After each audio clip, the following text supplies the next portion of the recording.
Komentimi përsosur i Kuranit, Gjuzi 30, Sure El Humeze, zbritur në Mekë, ajete 9. Përmbajtja e sures. Kjo sure mekase flet për personat që gjithë qenien e tyre ja kushtojnë mbledhjes së pasurisë, grumbullimit të mallrave. Vlera e qenies dhe e ekzistencës së njeriut është e përmbledhur vetëm te vlera e pasurisë, këta i shikojnë personat që e kanë humbur pasurinë si të shkretë dhe nisin e i tallin. Këta tipa aq shumë i kanë dhënë vetes së tyre hapësirë e fuqisë sa që të tjerët i shikojnë si lecka, i tallin e i ngacmojnë duke qenë se vetë janë arrogant, mendjemdhenj dhe hilacak. Ata kënaqen kur tallen me të tjerët, por ta kjo mënyrë e të tallurit është argëtim. Në fund të sures flitet për fatin e dhimbshëm të tyre se si do të hidhen në xhehenem, zemra e tyre do të digjet e para e më pas shpirti i tyre, sepse ata kishin ligj, mendjemadhsinë, arrogancën. Kjo mendjemadhsi i dërgon ata në zjarr i cili është afatgjatë dhe i vazhdueshëm. Mirësitë e leximit të sures El Humeze. Për mirësitë e leximit të kësaj sureje lexojmë një hadith të profetit Muhammed, paqja e bekimi i Allahut qoftë mbi të dhe mbi familjen e tij, ku çdo që e lexon këtë sure do të marrë 10 shpërblime për secilin ofendim që i kanë bërë Muhamedit dhe shokëve të tij. Në një hadith të Imam Sadikut, paqja e Zotit qoftë mbi të, lexojmë: ku çdo që e lexon këtë sure në namazet e detyruara, varfëria do të largohet prej tij dhe do t'i afrohet e mira. Gjithashtu vdekja e ligë do të largohet prej tij. Ajetet nga 1 deri te ajeti 9. Bismillahirrahmanirrahim. Wailul likulli humazatil lumazah, alladhi jama'a malan wa 'addada, yahsabu anna malahu akhlada, kalla layunbadhanna fil hutama. وما أدراك ما الحطمة نار الله الموقدة التي تطلع على الأفئدة إنها عليهم مؤصدة في عمد ممددة. Me emrin e Allahut të gjithë mëshirshmit, mëshirëplotit, mirë për çdo përqeshës, shpifës, që grumbullon pasuri dhe e ruan, duke menduar se ajo pasuri do ta bëjë të pavdekshëm, jo as pak, në të vërtetë ai do të hidhet në torturën shkatëruese. E kush mund të ta shpjegojë ty se çfarë është tortura shkatëruese? Ajo është zjarri i Allahut i ndezur fort, i cili depërton deri në zemrën e njeriut. Ai do t'i rrethojë ata nga çdo anë në shtyllat të gjata flakëruese. Shkaku i zbritjes. Një grup komentuesish thanë se ajetet e kësaj sureje kanë zbritur për Walid ibn Mughira, i cili e ofendonte, e tallte dhe shpifte për profetin Muhammed, paqja e bekimi i Allahut qoftë mbi të dhe mbi familjen e tij. Të tjerë janë të mendimit se këto ajete janë zbritur për persona të tjerë që ishin kryetarët e shirkut dhe armiqtë e Islamit si Ahnes ibn Sharik, Umayya ibn Khalaf, Al-As ibn Wa'il. Shkaku i zbritjes është për këta persona që u cituan, por përsëri përfshirja e gjithanshme ajeteve nuk e thyen kuptimin e përgjithshëm të ajeteve, ku na bën të kuptojmë se përfshihen të gjithë personat që kanë këto cilësi. Komentimi. Mirë për përqeshësit dhe shpifësit. Kjo sure fillon me një kërcënim goditës. Mirë për çdo përqeshës, shpifës, mirë për ata që përqeshin dhe tallin. Ata që me gjuhën e tyre thumbojnë dhe me lëvizjen e duarve, të syve dhe të vetullave përqeshin e ofendojnë, nga prapa të tjerët apo shpifin e tallin, mirë ata që kanë qëllim talljen dhe shpifjen e tyre. Fjalët humeze dhe lumeze kanë kuptimin thyerje. Personat që kanë për qëllim thyrjen e personalitetit të tjerëve u thuhet humeze. Fjala lumeze vjen nga rrënja e fjalës lemz, në origjinal ka kuptimin shpifje dhe tallje. Ka mendime të ndryshme për kuptimin e njëjtë që kanë këto fjalë, disa komentues janë të mendimit se kanë një kuptim dhe përmendja e të dy fjalëve është për efekt theksimi. Disa të tjerë janë të mendimit se fjala humeze ka kuptimin shpifje, ndërsa fjala lumeze ka kuptimin tallje, të tallësh. Disa të tjerë janë të mendimit se fjala humeze ka kuptimin e përqeshjes dhe të ofendimit me shenja, si lëvizja e duarve, e vetullave, e kokës, e të tjerë, ndërsa fjala lumeze ka kuptimin e personit që i kryen këto punë. Komentues të tjerë të parën e kanë marrë me kuptimin shpifje ballë për ballë, kurse të dytën si shpifje mbrapa shpine. Të tjerë komentues fjalën humeze e kanë marrë si shpifje të hapur, ndërsa të dytën e kanë marrë si shpifje e tallje të fshehtë duke përfshirë edhe syt edhe vetullat. Gjithashtu është thënë se të dyja këto janë përdorur për tituj të shëmtuar dhe ofendues. Në një fjalim të Ibn Abbasit thuhet se janë ata persona që bëjnë thashetheme mes tyre, flasin kundër dhe fusin ndasi. Njerëzit i ftojnë në grindje dhe në të keqe. Ibn Abbasi këtë fjalim e transmeton nga një hadith i profetit Muhammed, paqja e bekimi i Allahut qoftë mbi të dhe mbi familjen e tij. Profeti Muhammed, paqja e bekimi i Allahut qoftë mbi të dhe mbi familjen e tij, thotë: "A dëshironi t'ju flas për njerëzit më ngatrestar?" Po, o i dërguari i Allahut, ju përgjigjen. Ata që merren me thashetheme në mesin e miqve, krijojnë ndasi, për njerëzit e pastër dhe të pamëkat kërkojnë të gjejnë një cen, tha profeti Muhammed, paqja e bekimi i Allahut qoftë mbi të dhe mbi familjen e tij. Nga e gjithë kjo kuptohet se fjala erbab, sundimtar, edhe pse është e njëjtë, në fjalor ka të njëjtin kuptim, po ashtu kjo fjalë përmbledh në vetvete të gjitha kuptimet e ligas, sikurse është kritika e pavend, thashethemet, injorimi si dhe ofendimet që bëhen nëpërmjet shenjave. Gjithsesi, të përdorësh fjalën wailun mirë, me të vërtetë që është një kërcënim i fortë për këtë grup njerëzish, parimisht ajetet e Kuranit kanë folur dhe kanë trajtuar shumë çështje në lidhje me të tillë njerëz.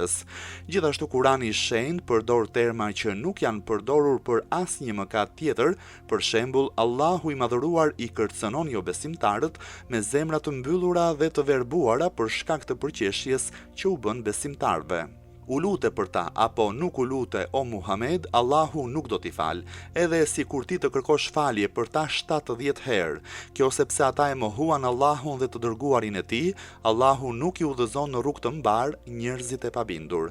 I ngjashëm me këtë kuptim është edhe ajeti 5 i sures El Munafiqun, kur u thuhet atyre ejani se i dërguari Allahu do të kërkoj falje për ju, ata tundin kokat e tyre dhe i sheh ata të kthehen me mendje madhësi. Feja islame konsideron shumë të rëndësishme personalitetin dhe nderin e personave, ndaj edhe përgojimin dhe ofendimin e njerëzve e konsideron si një mëkat shumë të madh.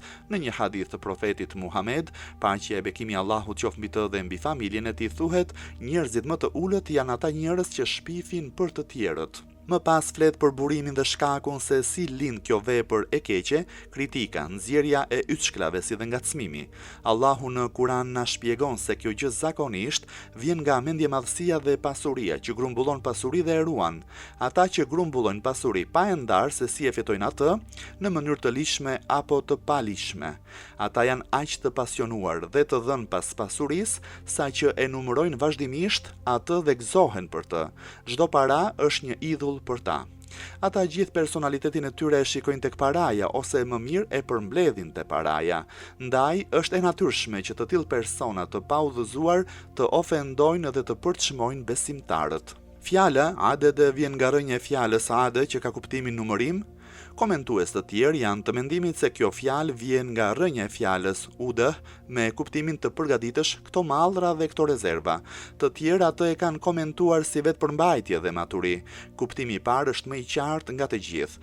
Gjithsesi, ajeti trajton çështjen e pasurisë jo si mjet, por si qëllim.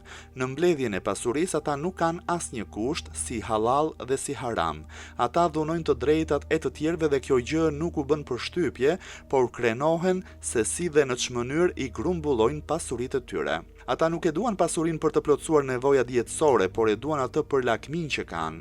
Në Kuranin e shenjtë kritikohet kjo lloj pasurie sepse nuk është fituar në rrugë të drejtë, ndërsa përsa i përket pasurisë që është fituar në saj të mundit dhe të djersës, jo vetëm që nuk konsiderohet gjë e keqe, por Kurani i shenjtë i nxit njerëzit që e fitojnë pasurinë sipas të drejtës. Kurani i shenjtë ata që e fitojnë pasurinë në rrugë të drejtë i ka cituar si mirësitë e Allahut, dhe kur të përfundoj namazi, atëherë shpërndahuni nëpër tokë, kërkoni nga mirësitë e Allahut dhe përmendeni shumë Allahun në mënyrë që të shpëtoni. Gjithashtu Allahu i madhëruar në një ajet tjetër kuranor thotë: ju është urdhëruar që nëse ndonjërit prej jush i afrohet vdekja dhe ka pasuri për të lënë pas, atëherë të lër testamentin në mënyrë të drejtë për prindërit dhe farefisin. Ky është detyrim për besimtarët e devotshëm. Një pasuri e vënë në këtë mënyrë nuk është as pak mjet mendjemadhësie dhe as justifikim metallie, ndërsa një pasuri që shikohet si mjet adhurimi dhe qëllim kryesor për jetën nuk ofron asgjë tjetër vetëm se të jesh tiran, sikurse ishte Karuni. Pasuritë të tilla të bëjnë të rish larg Zotit dhe afër zjarrit të xhehenemit. Në përgjithësi, të fitosh një pasuri kaq të madhe nuk është e mundur përveç se me pislëk. Në një hadith të Imam Ali ibn Musa, ridha, paqja e Zotit qoftë mbi të lexojmë, nuk mund të mblidhet pasuria diku përveç se në 5 mënyra: kopratësi e madhe, dëshira të largëta dhe të gjata, lakmi e përhapur, ndërprerje e marrëdhënieve familjare, si dhe vënia përparësi e kësaj bote ndaj ahiretit. Personat që janë bujar dhe nuk janë të lidhur pas dëshirave afatgjata janë të kujdesshëm ndaj halalit dhe haramit, ata ndihmojnë të afërmit e tyre, zakonisht nuk grumbullojnë mallra pranë vetes së tyre, edhe pse të ardhurat e tyre mund të jenë të shumta. Në ajetin tjetër shton duke menduar se ajo pasuri do ta bëjë të pavdekshëm. Ky njeri është grumbullues dhe adhurues i pasurisë, ai pandeh se pasuria do jetë shkak i jetëgjatësisë së tij. Është për tu habitur se në këtë rast fjala ekhlede është folje e kohës së shkuar, duke na kumtuar sa i mendon se malli i tij është si një qenie e përhershme që as vdekja nuk i afrohet, as sëmundje dhe as probleme nuk i vijnë, sepse sipas tij çelësi zgjidhjes së problemeve është pasuria që ka. Sa mendim i gabuar dhe sa imagjinat boshe. Karuni kishte aq shumë mall e pasuri sa që edhe çelësat e thesareve ishin në dorën e tij, por ato nuk shërbyen për asgjë, nuk mundën ta vononin vdekjen e tij. Allahu i madhëruar e zhduku pasurinë e tij me një tërmet, ne bëm që Karunin dhe shtëpinë e tij t'i gëlltiste toka dhe askush nuk arriti që ta mbronte nga dënimi i Allahut, madje as ai vet nuk mund ta mbronte veten. Një tjetër shembull i plot për këtë gjë është faraoni i Egjiptit. Në Kuranin e shenjtë përshkruhet kështu: sa kopshte dhe burime i lan ata, sa ara të mbjella dhe ndërtesa fisnike dhe sa begati, në të cilat kënaqeshin, kështu ne u alam trashëgim ato një populli tjetër. Ndaj në ditën e Kiametit, kur perdet të largohen do të kuptojnë gabimin e madh, atëherë do të bërtasin: pasuria ime nuk më solli dobi dhe më la fuqia ime. Njeriu në parim nuk e dëshiron vdekjen, i nevojitet ajo dhe po ashtu asgjëja. Ai është i pasionuar pas jetës së përhershme. Kjo dëshirë e brendshme ne na ndihmon shumë në çështjet që diskutojmë përreth ringjalljes, për të ditur se njeriu është krijuar për të qenë i përjetshëm. Edhe nëse nuk është brenda tij shqisa e të jetuarit përjetësisht, ai këtë gjë e dëshiron. Por ky njeri, i cili është mendjemadh, egoist, adhurues i kësaj bote, ndonjëherë shikon jetëgjatësinë dhe përjetësinë e tij te gjëra që janë burimi i vdekjes dhe i zhdukjes së tij. Për shembull, pasuria dhe pozita që vazhdimisht janë armik i jetëgjatësisë së tij, ai i konsideron si mjet për jetëgjatësinë. Këtu bëhet e qartë se të mendosh përjetësisht nëpërmjet pasurisë dhe pasuria të bëhet shkak i të jetuarit, atëherë kjo nuk është tjetër gjë vetëm se ti hapësh gropën vetes. Kurani në përgjigje të këtij grupi thotë jo as pak. Në të vërtetë ai do të hidhet në torturën shkatëruese. Nuk është ashtu sikur sa i mendon, shumë shpejt do të hidhet në zjarr duke qenë i turpëruar. Më pas vet Kurani i shenjtë komenton kështu fjalën hutame, shkatëruese, e kush mund të ta shpjegoj ty se çfarë është tortura shkatëruese? Ajo është zjarri i Allahut i ndezur fort. Ky zjarr e ka burimin e tij nga zemra, më pas i shikohen shenjat që ai lë në zemër, i cili depërton deri në zemrën e njeriut. Fjala le yumbadhanna vjen nga rënja e fjalës nebedhe dhe sipas Ragibit në librin e tij Mufradat ka kuptimin të largosh diçka për shkak të poshtërimit dhe të mos pasjes vlerë. Allahu këta mendjemdhenj dhe kopratës në ditën e Kiametit i hedh në zjarr si gjëra pa vlerë që të shikojnë përfundimin e mendjemadhësisë së tyre. Fjala el hutame vjen nga rënja e fjalës hattame dhe ka kuptimin të thyesh diçka. Kjo gjë tregon se kur ata hidhen në zjarrin e përvoluar, zjarri ndahet në mes për shkak të forcës së hedhjes. Disa komentues janë të mendimit se fjala hutame nuk është emri i gjithë xhehenemit, por është një pjesë jashtëzakonisht e nxehtë e tij. Ndoshta dikur ishte shumë e vështirë të konceptohej se pjesët e trupit të kuren në zjarr, ndërsa në ditët e sotme kjo gjë është shumë e kuptueshme. Gjithashtu ndikimi i forcës së valve shpërthyese është shumë i qartë për të gjithë ne, mënyra se si ato shpërthejnë bëjnë që të marrin me vete jo vetëm njerëzit, por hekur dhe shtylla të mëdha. Pra tashmë kjo gjë nuk është më një pamje që nuk mund të konceptohet. Grupi emror, zjarri i Allahut, nënkupton madhështinë dhe fuqinë e tij. Fjala muakkede është shkak për ndriçimin që bën gjithmonë ai. Është për t'u habitur se ky zjarr, në kundërshtim me të gjitha zjarret e tjera që në fillim djegin lëkurën e më pas futet brenda në trup, në fillim djeg zemrën dhe të gjitha pjesët e brendshme. Më pas djeg trurin, kockat dhe së fundi djeg gjithë trupin nga jashtë. Po çfarë zjarri është ky që në fillim shfaq qelb në zemrën e njeriut? Çfarë zjarri është ky që në fillim djeg nga brenda e më pas djeg nga jashtë? Gjithçka në ditën e Kiametit është e çuditshme, ka shumë ndryshim me këtë botë, po ashtu edhe zjarri i tij. Po përse të mos jetë i tillë? Në zemrat e tyre ka ekzistuar ligji i mosbesimit dhe i mendjemadhësisë, qendra e tyre ka qenë dashuria për dynjan dhe pasuria. Po përse të mos i përpi hidhërimi i zjarrit, ndërkohë që ata kanë hidhëruar zemrat e besimtarëve? Drejtësia hyjnore e kërkon që ata të shikojnë shpërblimin e veprave të tyre. Së fundi, ajetet e kësaj sure e thonë se ky zjarr përvolues vjen tek ata në çdo anë, i rrethon ata, ai do t'i rrethojë ata nga çdo anë. Fjala mu'sade vjen nga rënja e fjalës el-isadu dhe ka kuptimin të mbyllësh derën dhe ta forcosh shumë atë. Ndaj edhe dhomat që i mbajnë për të ruajtur mall dhe pasurinë u thon uesid. Në të vërtetë, ashtu sikurse ata i ruanin pasuritë e tyre nëpër arka e sanduk, ashtu edhe Allahu i fut ata në xhehenem nëpër arka e sanduk të mbyllur, duke vuajtur dënimin. Në përfundim Allahu thotë se ata do të vendosen nëpër shtylla të gjata dhe do të tërhiqen në shtylla të gjata flakëruese. Fjala el-amedu është shumë si fjalës amud dhe ka kuptimin shtyll apo çdo gjë që është e gjatë. Fjala mumeddede ka kuptimin e gjatë. Një grup komentuesish fjalën mumeddede e kanë quajtur si gozhdë gjigande, shumë e madhe prej hekuri që me to janë mbyllur dyert e xhehenemit. Ata janë të mbyllur në mënyrë të tillë sa që nuk mund të gjendet rruga për të dalë. Ky ajet e vë theksin tek ajeti më parshëm dhe thotë se dyert e xhehenemit i mbyllin dhe nga çdo lloj ane janë të rrethuara. Të tjerë gjithashtu e kanë konsideruar si një lloj mjeti për të ndëshkuar që në mesin tonë kanë krahasuar me pjesë të drurit dhe të hekurit. Disa të tjerë kanë bërë komentimin e tretë me ndihmën e eksplorimeve të fundit, flakët përvoluese të xhehenemit tërhiqen si shtyllat e gjata duke i përvoluar ata. Komentuesit gjithashtu thonë se në kërkime dhe zbulimet e fundit është vërtetuar se fjalët X në kundërshtim me flakët e tjera që vinë në formë koni qëndrojnë në mënyrë cilindrike sikurse është shtylla. Është për t'u habitur që këto flakë depërtojnë në të gjithë qenien e njeriut dhe janë dominuese edhe në zemrat e tyre. Për këtë arsye, për të fotografuar pjesët e brendshme të trupit, përdorin rrezet X, por flakët e xhehenemit nuk janë të pangjashme me flakët e mësipërme. Nga të gjitha këto komentime, më i përshtatshëm është komentimi i parë. Sipas disa komentimeve, fjalia në shtyllat e gjata flakëruese është shpjegimi i gjendjes së xhehenemit, kurse në disa të tjera shpjegon gjendjen e banorëve të xhehenemit. Hulumtime. Mendjemadhësia është burimi i gabimeve të mëdha. Të mendosh se ti je më i miri është një fatkeqësi e madhe, është burimi i të gjitha të këqijave. Të mos mendosh për ato çka na ka dhuruar Zoti.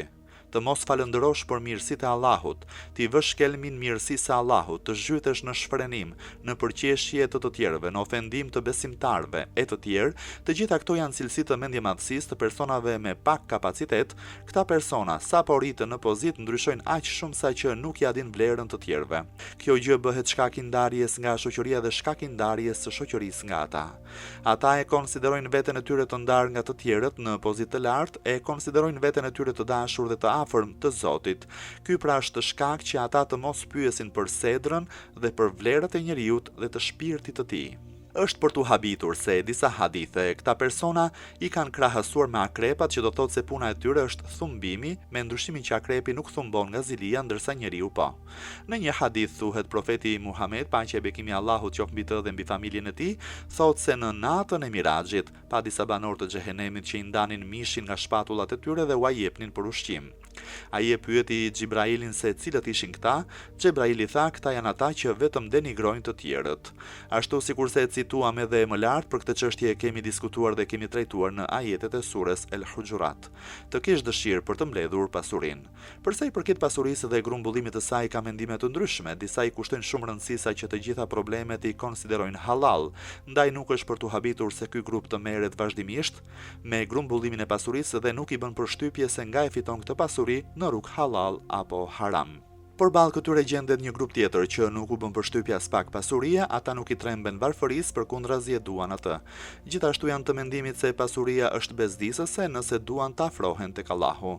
Përballë këtyre dy besimeve vendosim atë çka thot Kurani, shenjë si dhe transmetimet dhe hadithet, pasuria është e mirë, por me kusht që së pari ajo të jetë mjet dhe jo qëllim. Së dyti, njeriu të mos bëhet skllav i saj, por të jetë zoturues i saj. Së treti, ajo të grumbullohet në mënyrë të lishme dhe jo në mënyrë të palishme, si dhe të harxhohet për kënaqësitë e Allahut. Të duash një pasuri të tillë, jo vetëm që nuk është adhurimi kësaj bote, por është argument për dashur botën e përtejme. Në një hadith lexojmë kur një prej shokëve të Imam Sadikut, paqja e Zotit qoftë mbi të, dëgjoi se imami po mallkonte floririn dhe argjendin, e pa me habi dhe e pyeti se pse po e mallkon. Imami ju përgjigj: nuk është ashtu sikurse ti e kuptove, un pata për qëllim florinin që e zhduk fen, ndërsa qëllimi për argjendin ishte kur ai bëhet burim i mosbesimit. Në një hadith të Imam Aliut, paqja e Zotit qoftë mbi të, lexojmë: dehja është 4 llojesh, dehja me alkool, dehja me pasuri, dehja me gjumë dhe dehja me pushtet.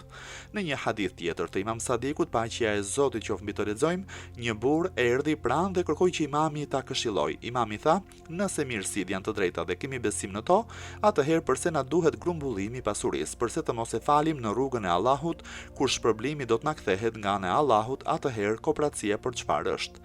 Janë të shumë personat që vazhdojnë të grumbullojnë pasuri e më pas e japin hua. Llogaria është me ata, ndërsa përfitimi është për të tjerët. Në një hadith tjetër të Imam Aliut, paqja e Zotit qoftë mbi të, lexojmë: dikush e pyet Imam Aliun, paqja e Zotit qoftë mbi të, se kush është personi më fatkeq. Imam Aliu, paqja e Zotit qoftë mbi të, i tha: kushdo që e sheh pasurinë e tij në peshorën e matjes së veprave të tjerëve, Zoti atë për shkak të kësaj pasurie do e fus në xhehenem dhe trashëgimtarin e tij për shkak të asaj pasurie e dërgon në xhenet.